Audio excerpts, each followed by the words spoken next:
বৃহত্তৰ চিতলমাৰী এলেকাধীন সমূহ ৰাজ্যৰ বাবে আছে এটি সুখবৰ। অহা ইংৰাজী 17 জানুৱাৰীত চিতলমাৰী আঞ্চলিক জামে মছজিদত বছৰেকীয়া এক আজিমুছ শ্বান ৱাজ মেহফিলৰ আয়োজন কৰা হৈছে। আজিৰ এই প্ৰতিবেদনটো সকলোৱে শ্বেয়াৰ কৰি ৰাইজক অৱগত কৰক, যাতে অহা ইংৰাজী 17 জানুৱাৰীত সকলো উপস্থিত থাকিব পাৰে। উক্ত ৱাজ মেহফিলত সকলোৰে সহায় সহযোগিতা ও উপস্থিতি মছজিদ পৰিচালনা সমিতিৰ পৰা আন্তৰিকতাৰে কামনা কৰা হ'ল।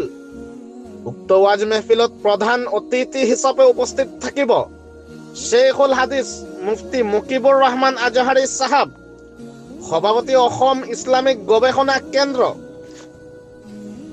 মুখ্য অতিথি হিচাপে উপস্থিত থাকিব হজৰত মৌলানা হাফিজ জিয়াবুৰ ৰহমান চাহাব, গণিপুৰ হাফিজিয়া মাদ্ৰাছা। সন্মানীয় অতিথি হিচাপে উপস্থিত থাকিব হজৰত মৌলানা শাহিদুৰ ৰহমান চাহাব, চামৰালী ৰাহমানিয়া জামে মছজিদ। হজৰত মৌলানা সালেহ আহমেদ চাহাব, আনফৰ ফাউণ্ডেশ্যন হোজাই। লগতে উক্ত অনুষ্ঠানত আৰু অন্যান্য বিশিষ্ট ওলামাসকল উপস্থিত থাকিব। আপোনালোকৰ উপস্থিতি একান্তভাৱে কামনা কৰা হ'ল। বাজার আঞ্চলিক জামি মসজিদর ওয়াজর তারিখ আমরা করা হয়েছে আগামী 17/1/2026 অর্থাৎ 17 জানুয়ারি তারিখে অনুষ্ঠিত হইব। আর প্রধান অতিথি হিসাবে আমরা উপস্থিত থাকবা আমরা আসামর ইসলামিক স্কলার মুফতি মুকিবুর রহমান আজহারি, আসাম